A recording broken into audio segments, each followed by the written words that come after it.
Assalamualaikum warahmatullahi wabarakatuh. Innal hamdalillah nahmaduhu wa nasta'inuhu wa nastaghfiruh wa na'udzu billahi min syururi anfusina wa min sayyiati a'malina. May yahdihillahu fala mudhillalah wa may yudlilhu fala hadiyalah. Asyhadu an la ilaha illallah wahdahu la syarikalah wa asyhadu anna Muhammadan abduhu wa rasuluhu la nabiyya wa la rasula ba'da. Allahumma sholli wa sallim wa barik ala Muhammad wa ala alihi wa sahbihi wa man tabi'ahum bi ihsanin ila yaumiddin. Amma ba'du.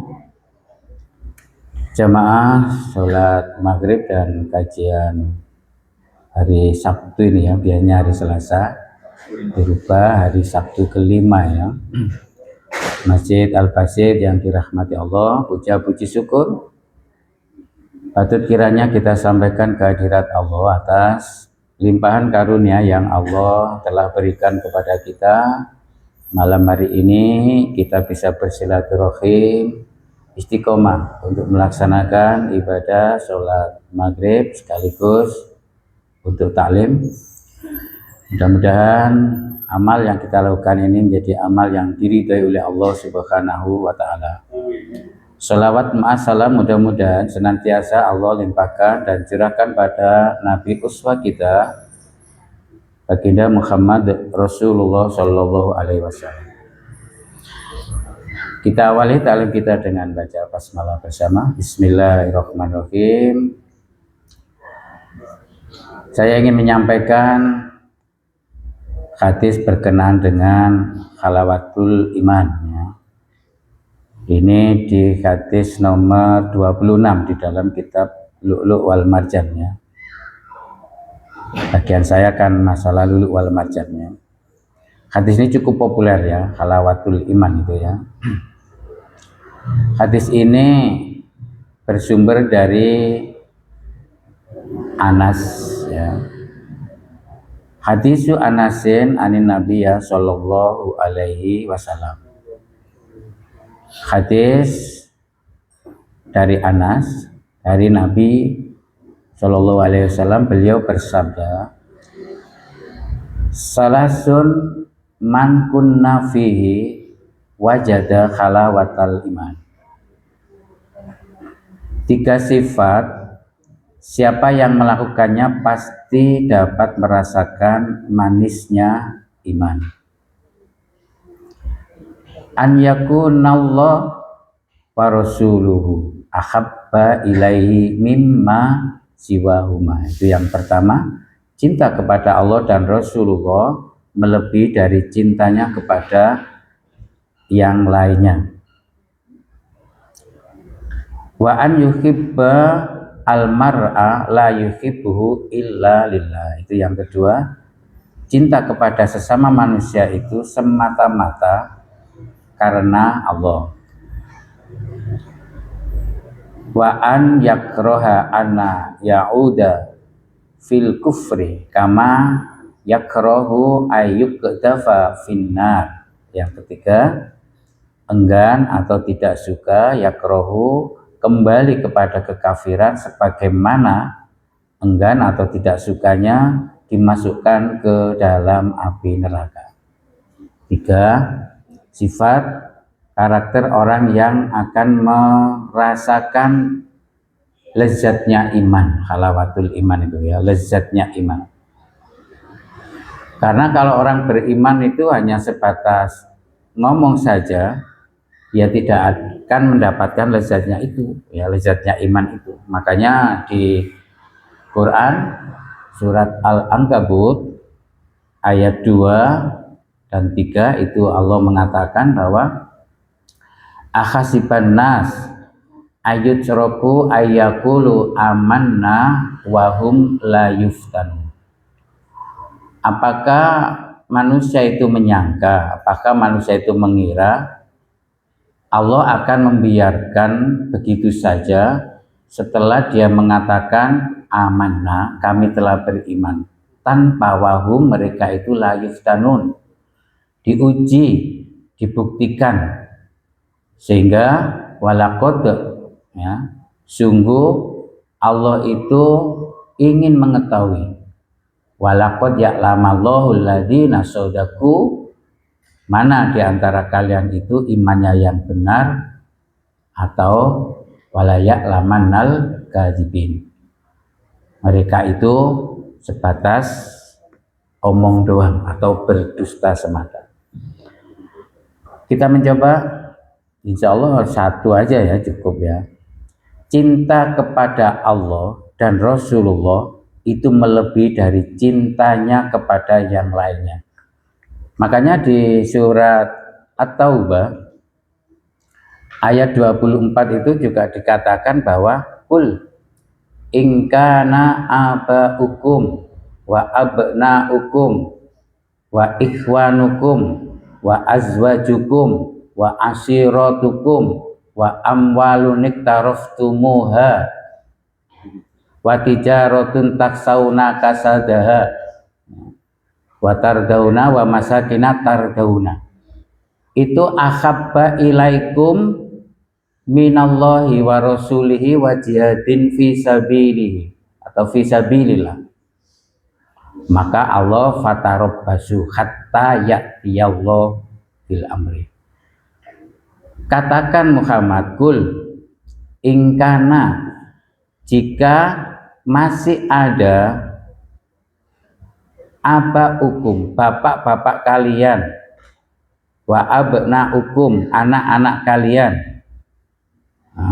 wa ikhwanukum, saudara kalian, wa azwajukum, pasangan hidup kalian, wa ashiratukum, kerabat kalian, wa amwalun iktaraftumuha, dan harta yang kamu usahakan, wa tijaratun taksawna kasadaha, dan perniagaan yang kamu khawatir akan kerugiannya, wa tardauna masakin, dan tempat tinggal yang kamu masih cintai, itu lebih kamu cintai, ahabba ilaikum minallahi wa rasul, dari mencintai Allah dan Rasul dan jihad di jalan Allah. Maka Allah mengatakan fatarabbasu, tunggu, hatta ya'tiyallahu bi amri, Allah akan menurunkan keputusannya, maksudnya siksaannya. Hati-hati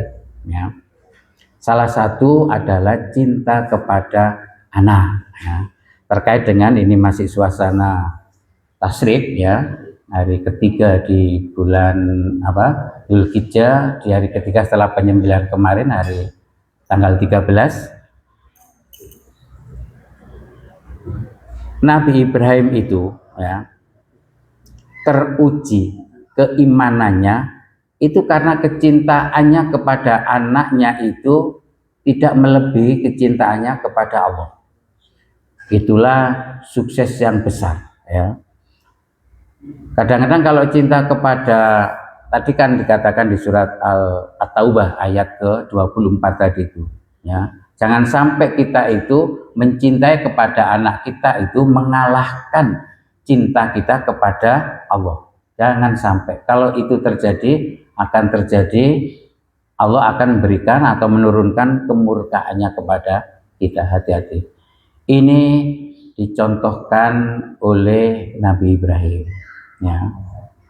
Makanya saat Nabi Ibrahim itu bermimpi untuk menyembelih putranya ya, sajane bisa saja Nabi Ibrahim itu langsung anaknya itu dibawa ke bukit ya. Kalau di versi Taurat atau Bible itu anaknya langsung dibawa ke bukit ya. Tapi Nabi Ishaknya ya, makanya Nabi Ishak itu saya bertanya, ayah, ini sudah ada kayu bakarnya, mana domba yang mau dibakar? Jadi dia nggak dikasih tahu kalau yang mau disembelih itu adalah Ishak. Ini pembohongan besar. Gak mungkin lah seorang nabi yang mulia ya. Nabi Ibrahim itu nabi yang sangat dicintai oleh Allah. Dalam surat An-Nisa ayat 125 itu dikatakan, di penghujung ayat itu dikatakan, wattakhadallahu Ibrahima khalila.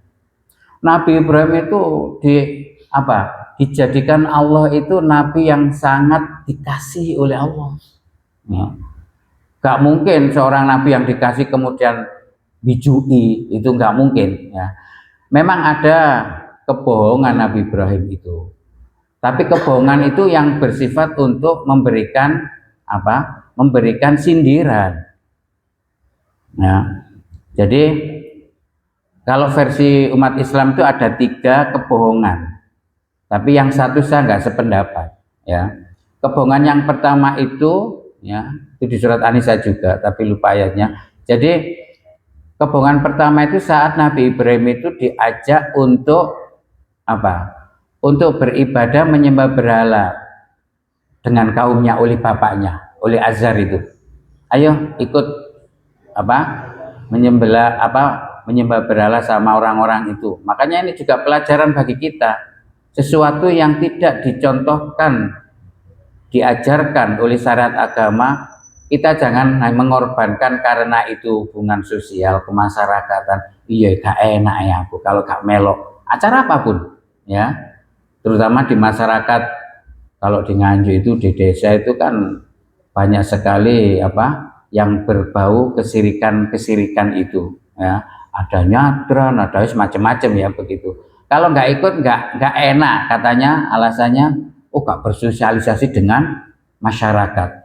Tapi kalau kita nyontoh Nabi Ibrahim, ya, karena sulit bapaknya ngomong begitu, ayo kamu ikut. Nabi Ibrahim beralasan sakit, ya. Saya rada ngeluh ya Pak, gak iso melok gitu, nggak apa-apa itu, ya.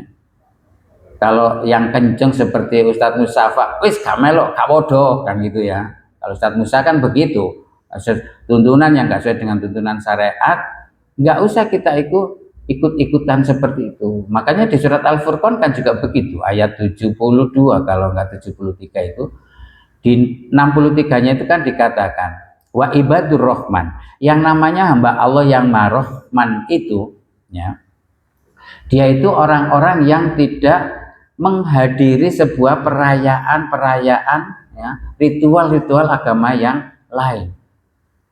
La yashhaduna zur di ayat 73 ini. Jadi tidak menyaksikan, tidak menghadiri perayaan zur itu perayaan.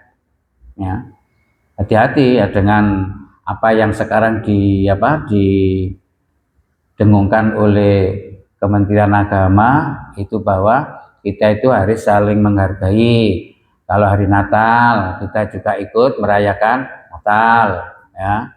Kalau Idul Fitri ya itu agama pluralisme seperti itu, ya. Yang penting hati kita itu selamanya itu adalah kepada Allah. Ya, itu nggak seperti itu. Kita menghormati, toleransi itu boleh, tapi cuma jangan sampai kebablasan. Toleransi kemudian menjual akidah, itu nggak boleh, ya. Jadi seperti ini contoh. Nabi Ibrahim ngomong sakit itu kebohongan yang pertama, ya. Kan bohong dia sama bapaknya, bohong, ya. Jadi saya rodok ngeluh ya, gak enak iki ya, gak melok budal, boleh, ya begitu. Terus yang kedua yaitu setelah setelah para penyembah berhala itu meninggalkan tempat lokasi untuk ibadah berhala-berhala itu, yang Nabi Ibrahim itu mendatangi tempat itu, ya. Misalnya kan begitu. Nabi Ibrahim nggak tahu kalau di situ ada marbotnya, ya. Tapi Nabi Ibrahim memang sudah memastikan ini berhala ini sing menyebabkan kaum saya itu menyembah syirik, kan seperti itu. Ditanyain berhala-berhala itu, kamu disembah orang-orang itu apa yang bisa kamu berikan?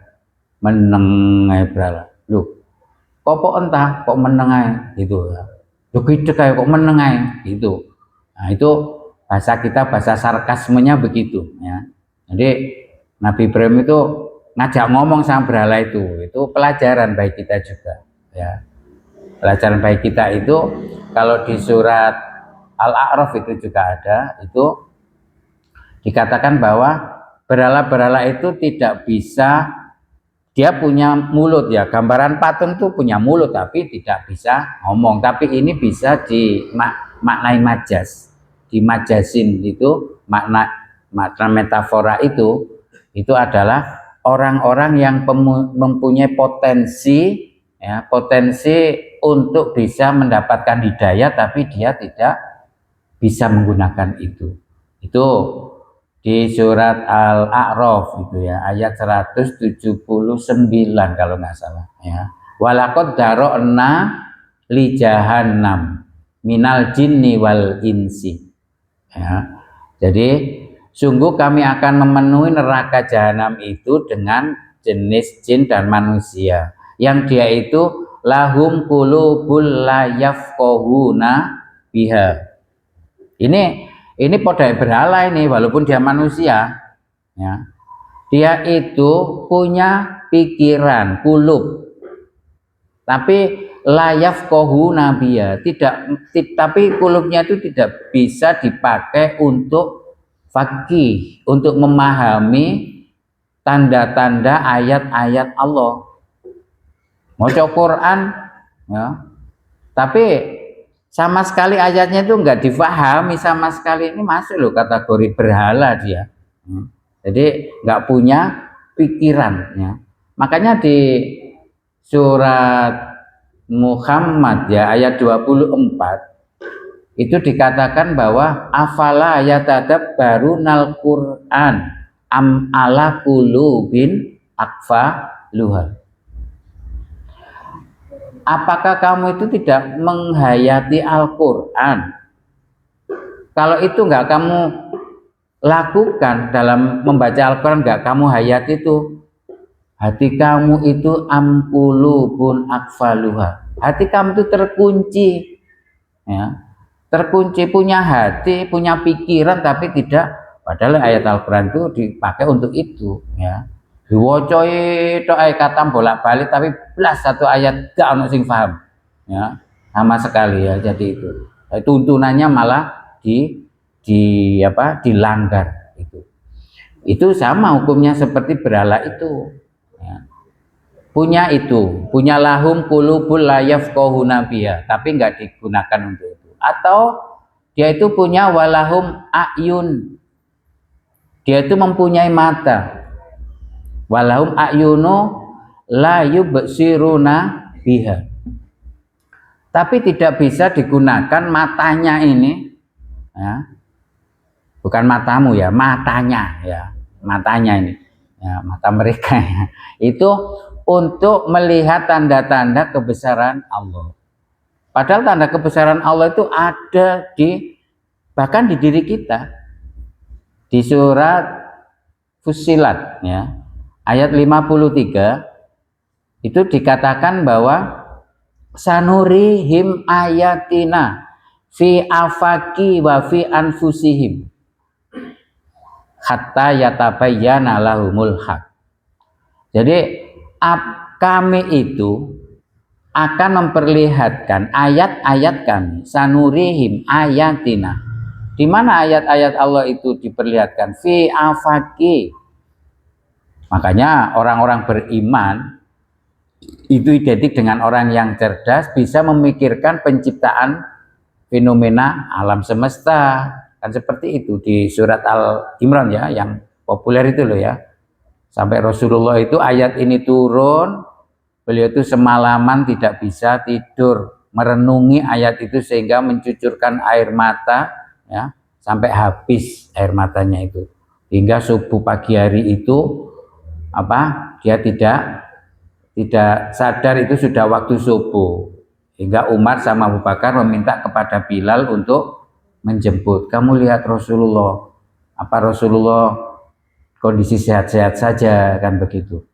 Oh iya kan, Bilal ini kan bendaranya Nabi, makanya dia yang disuruh. Dilihat ternyata Rasulullah itu matanya itu sembab ya, bendul ya, bendul habis nangis semalaman ya. Bilal menanyai dengan sedih juga Rasul, ada apa panjenengan kok menangis sampai seperti itu? Apakah dari kami sahabat-sahabat itu ada yang mengecewakan panjenengan gitu ya, yang jenengan sehingga tidak merasa sedih untuk melihat kami ini, kan begitu. Rasul kemudian menjawab, enggak begitu. Saya menangis ini karena tadi malam itu turun surat Al-Imran ayat 190, 191 itu. Ya. Jadi inna fi khalqis samawati wal ardi wakhtilafil laili wan nahari la ayatin liulil albab alladzina yadhkurunallaha qiyaman wa qu'udan wa ala junubihim wa yatafakkaruna fi khalqis samawati wal ard rabbana ma khalaqta hadza batila subhanaka faqina adzabannar. Itu. Jadi ayat ini turun setelah peristiwa Isra Mi'raj, sehingga pada saat ayat ini turun dikatakan kan sesungguhnya Allah itu yang menciptakan langit dan bumi, inna fi khalqis samawati wal ardi, dan waqtilafil laili wan nahar, dan juga menggilirkan siang dan malam, ya, mengganti siang dan malam itu adalah ayatin liulil albab, ada tanda-tanda kebesaran Allah. Nah, Muhammad melihat itu, bagaimana kebesaran Allah di ufuk, ya, di alam semesta itu, kan seperti itu. Sampai saya lupa juga suratnya ini, sampai Nabi Idris itu juga diangkat ke langit itu. Jadi ada 3 nabi yang diangkat ke langit, tapi yang ketiga ini disinyalir, saya nggak sependapat juga. Jadi 1 Nabi Idris, 2 Nabi Isa, 3 Nabi Muhammad. Itu diangkat ke langit memang. Ya. Nabi Idris itu saking nyamannya di langit itu, gak gelem mulai, ya. Rekreasi ke sana kan, kisah Isra Mi'raj itu juga rekreasi Nabi, ya. Rekreasi apa itu? Karena Nabi setelah menghadapi kondisi tahun-tahun kesedihan, ya, itu dengan meninggalnya Siti Khadijah dan meninggalnya Abu Thalib, sedihnya bukan main, dihibur oleh Allah dengan peristiwa Isra Mi'raj itu, ya. Jadi rekreasi itu juga boleh, tapi rekreasi itu untuk mendekatkan diri kepada Allah, kan. Rekreasi seneng-senengan toh ya janganlah, ya, kan gitu. Nah, itu Nabi Idris gak balik. Ayatnya ada tapi lupa saya. Jadi Nabi Idris itu nggak balik, saking enaknya di sana.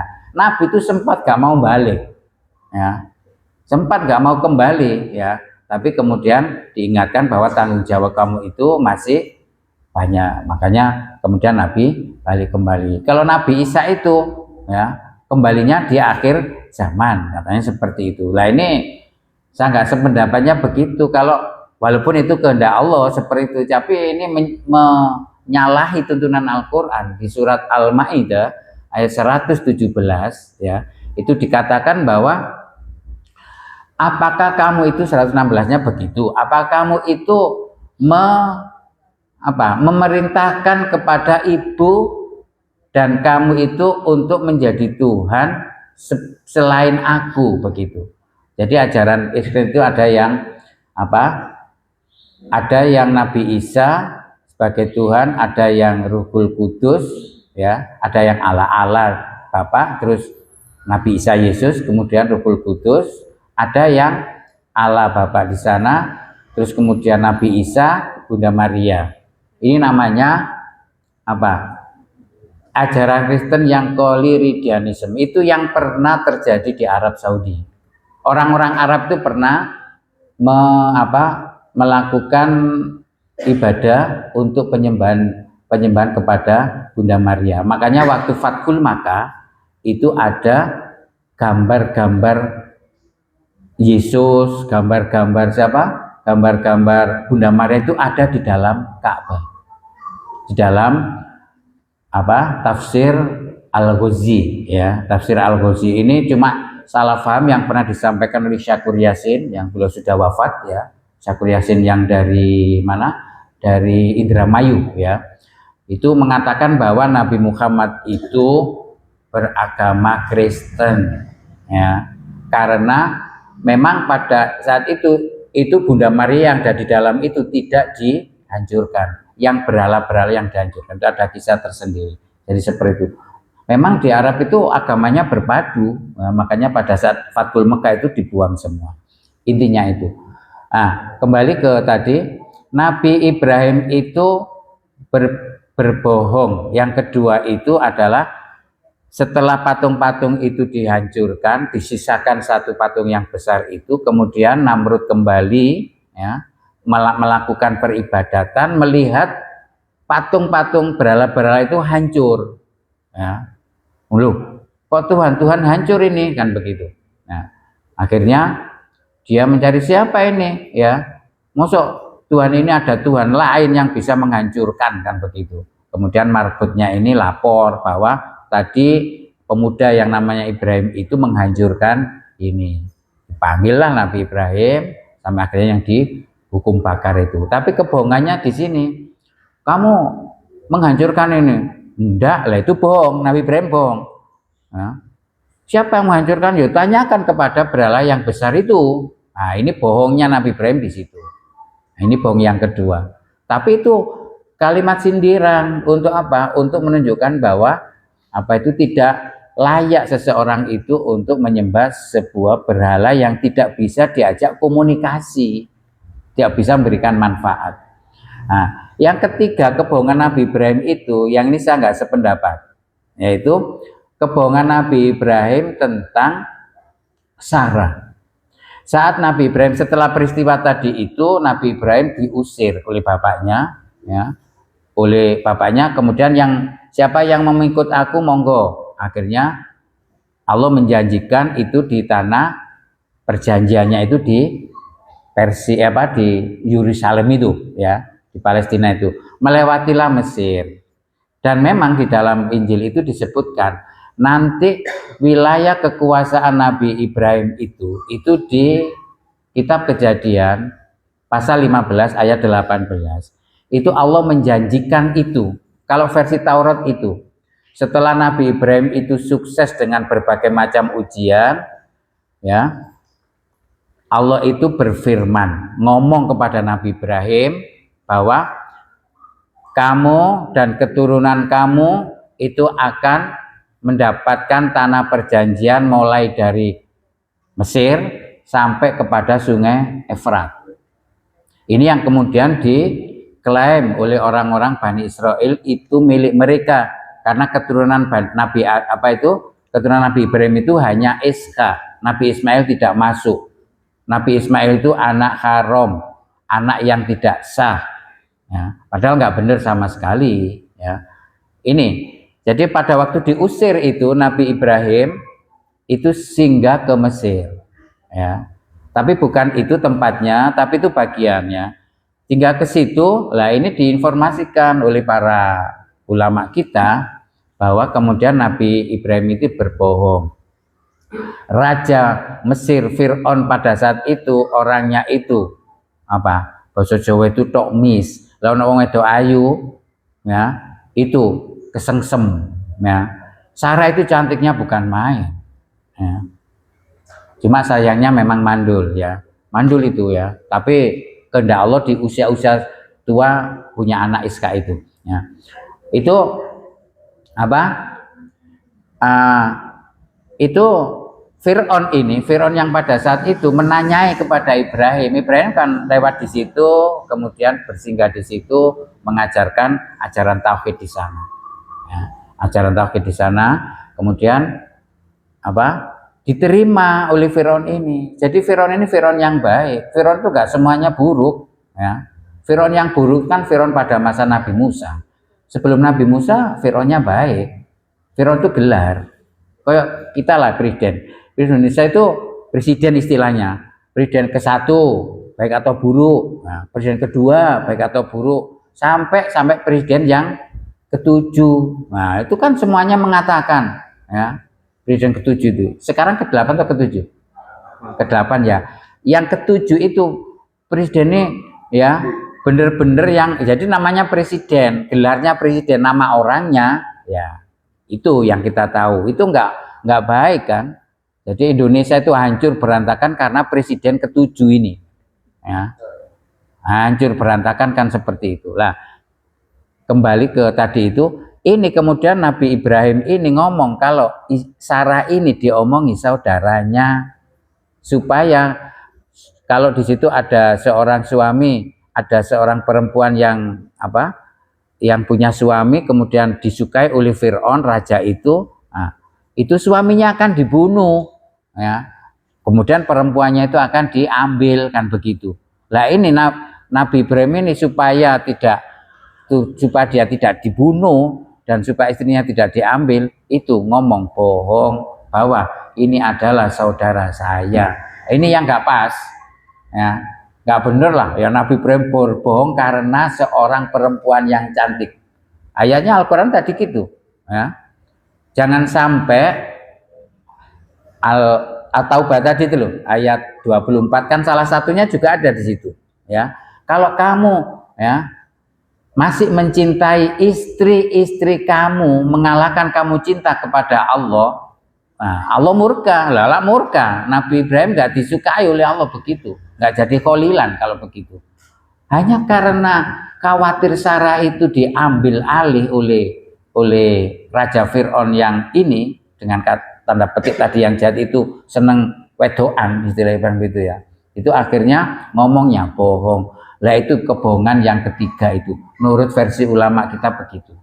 Tapi saya nggak sependapat ya, karena nggak cocok dengan Al-Quran ya.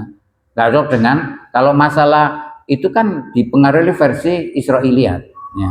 Kalau Al-Quran nggak begitu kan ya. Nabi Ibrahim nggak mungkin berbohong. Kalau yang kedua tadi karena memang ada alasan supaya mengajarkan. Tapi ini mau urusan perempuan aja sampai mengalahkan tauhid ya, akidah wis. Masalah anak aja, termasuk tadi anaknya disembelih, itu aja dia berhasil kok ujian itu ya. Makanya itu kalau yang istri begitu. Kalau yang anak itu yang diterangkan di sangat populer itu surat As-Saffat itu ya, ayat 103 itu falamma balagho ma'as ya dan seterusnya. Intinya begitu. Inilah kesuksesan Nabi Ibrahim untuk tidak mencintai selain Allah ya, selain Allah itu dari segalanya kan gitu. Jadi kita juga begitu. Kalau kita ingin mendapatkan halawatul iman, kita harus menjadikan Allah dan Rasul itu segala-galanya.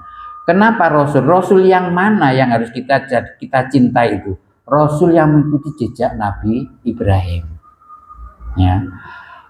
Karena Rasul yang mengikuti jejak Nabi Ibrahim ini berarti kita mencintai juga kepada Nabi Ibrahim. Yang tadi di surat An-Nisa itu ya. Surat An-Nisa ayat 125 tadi itu ya. Nabi Ibrahim itu agamanya Hanif. Makanya kita disuruh mengikutinya. Wattaba'a ya, dan ikutilah millata Ibrahim Hanifan. Ya, ini ada versi yang baru saja ditemukan oleh salah satu profesor ahli filologi namanya Meneghem Ali. Ternyata Hanifan itu dalam bahasa Jawa kuno namanya kapitayan. Ya. Agama orang Jawa itu adalah Hanifan. Ya. Siapa yang membawa itu? Keturunan Nabi Ibrahim, keturunan Nabi Ismail. Nabi Ismail itu punya anak 12. Ya. Yang mengajarkan agama yang lurus di Arab Saudi itu Nabi Muhammad. Yang mengajarkan ajaran yang lurus di Pulau Jawa itu namanya Kedma. Kedma ini punya anak namanya Syarkil. Syarkil itu bahasa Arab ya, dari timur Tuhan yang bersemayam di wilayah Jawa. Timur itu Jawa waktu itu diartikan itu. Belum ada Indonesia ya. Itu punya anak namanya Haji Saka. Haji Saka itulah yang kemudian mengajarkan. Jadi di Indonesia itu, di Jawa ini sebenarnya sudah agama Muslim. Agama Muslim itu dalam bahasa Jawa namanya agama Sumara. Itu dalam tafsiran itu begitu. salah satu tafsirannya itu ditafsirkan oleh sebelum Muhammadiyah ada salah satu mufasir yang ini yang menerbitkan adalah Muhammadiyah, tapi yang sebelumnya yang menafsir itu Muhammad Amin. Itu mengatakan bahwa yang dinamakan di surat Al-Baqarah ayat 128 itu kan mengatakan begini.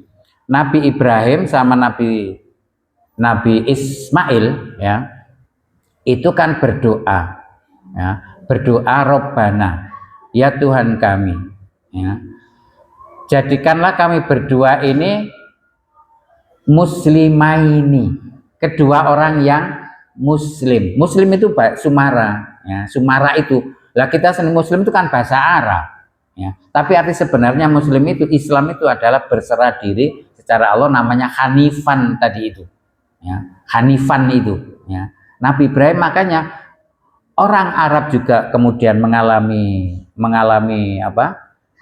kemerosotan akhlak. Siapa yang merosot? Ternyata yang memasukkan berhala-berhala di Arab itu adalah orang-orang Arab Yaman, asli Arab. Arab itu ada dua, ada Arab musta'ribah, Arab yang di WNA-kan Arab, ada yang asli. Yaman itu Arab asli ya. Itu pada saat itu sempat menggulingkan suku Quraisy ini juga. Intinya seperti itu. Tapi kita kembali bahwa ajaran-ajaran agama yang dibawa Nabi Ibrahim itu adalah Hanifan. Nah, ditindaklanjuti Nabi Ibrahim kan di ayat 129-nya ayat surat Al-Baqarah itu kan berkata begini. Robbana wa ba'asna fihim rasulan ya, yatslu alaihim ayatika wa yu'allimuhumul kitaba ya, wal hikmata wa yuzakkihim. Ayat 129-nya ya. Dan ini siapa yang bisa merealisasikan doa Nabi Ibrahim ini? Itu Nabi Muhammad. Di surat Al-Imran ayat 164 itu Nabi Muhammad ya. Di surat Al-Imran 164 dikatakan ya, laqad manallahu alal mu'minin, sungguh kami telah mengkaruniakan nikmat yang besar kepada orang beriman. Bentuknya apa? Itba'asa rasulam, dengan dibangkitkannya seorang rasul ya. Itba'asa rasulam min anfusim, dari kalangan mereka. Itu Nabi Muhammad. Yang ini rasul ini yatslu alaihim ayatina, sama seperti tadi di surat Al-Baqarah 129. Kalau yang itu doa Nabi Ibrahim dan Nabi Ismail menggunakan domir ka, engkau ya Allah. Tapi yang di surat Al-Imran 164 menggunakan domir nahnu, ya, kami. Itu berarti perwujudannya. Makanya kalau kita ingin mencintai mendapatkan kelezatan iman itu, cintailah Allah dan Rasulnya itu mengalahkan siwahuma, yang lainnya ya, yang tadi saya sebutkan di surat At-Taubah itu. Makanya di surat An-Nisa ayat 80 itu juga disebutkan kecintaan kita kepada Rasulullah itu sebanding, kalau kita mencintai Rasulullah itu adalah sebanding kita dengan mencintai kepada Allah. May yuti'ir rasula faqad atau Allah. Barang siapa yang mencintai Rasul, sesungguhnya dia itu mencintai Allah. Nah, bagaimana kita mencintai Rasul ini? Nah, bagaimana kita mencintai Allah dengan mewujudkan cinta kepada Rasul ini? Ya, kita harus meneladani Rasulullah. Ayat yang sangat populer itu ya. Kalau di surat Al-Ahzab ayat 21 itu loh ya. Itu juga sebanding loh dengan di surat itu dikatakan laqad kana lakum fi rasulillahi uswatun hasanah. Itu Rasulullah. Di surat Mumtahanah ayat 6 itu juga menyebutkan bahwa laqad kana lakum fi Ibrahim, itu ada uswatun hasanah. Berikutnya sama, liman kana yarjullah, bagi orang-orang yang ingin mendapatkan pahala dari Allah ya.